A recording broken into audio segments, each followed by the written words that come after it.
discussion a little further. What is that? How is that going to be formed, and what is it going to look like?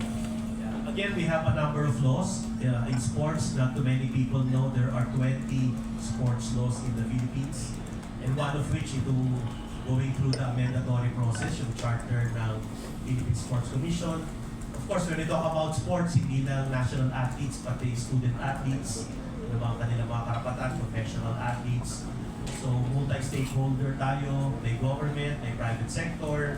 Kaya PSC will soon enter into arrangements with the private sector, of course, for better facilities and for sports tourism. So, marami siyang anchor, batas, government, NSAs, Philippine Olympic Committee, Philippine Sports Commission, among others.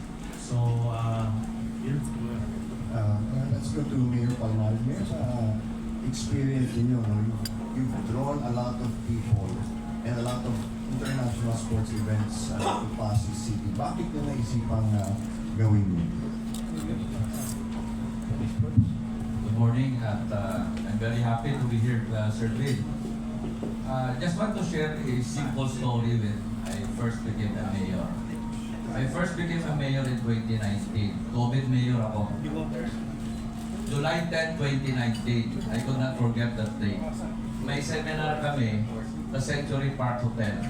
Pinatawag kami ng DILG, lahat ng mga newly elected city mayors in the Philippines. E syempre, bago akong mayor, nag-register ako sa chairman, of course, ng secretariat.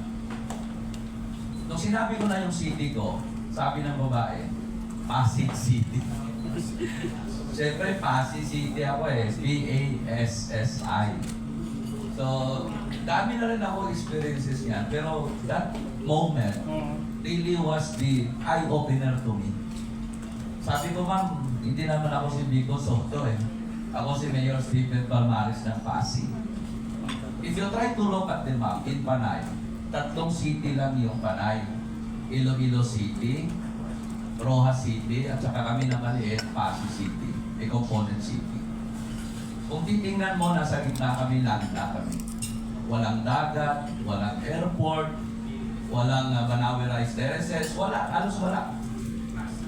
So I think, sabi ko, ano yung gagawin ko? You know, being a mayor, I'm very blessed today that tinitingnan ko yung mga bisita, si Sir Jeremy, si Sir Eric, of course, Mugaren. Ako lang yung mayor dito. Sabi ko, sports. So the first time after COVID, we hosted the All-Star Game in 2023.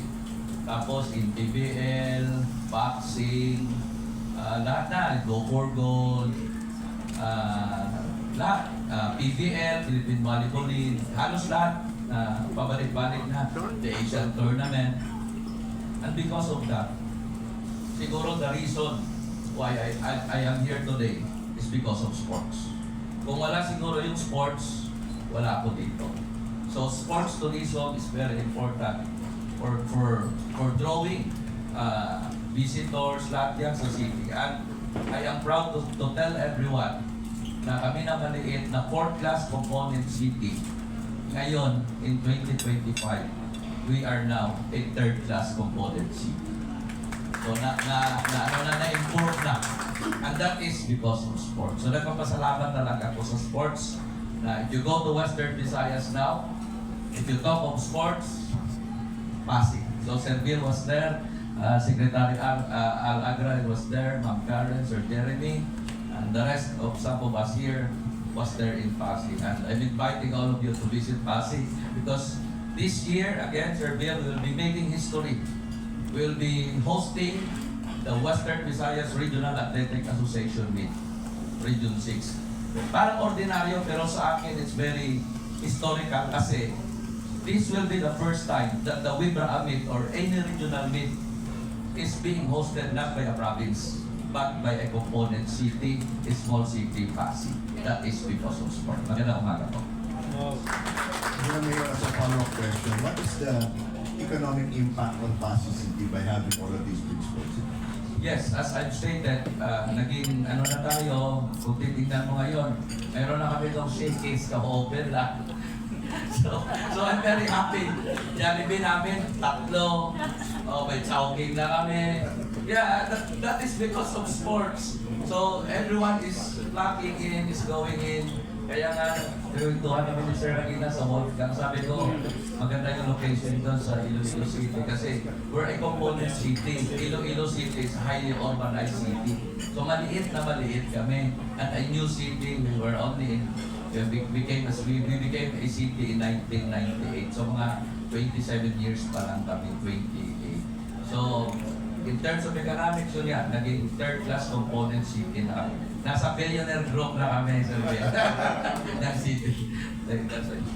Now I'd like to ask Mr.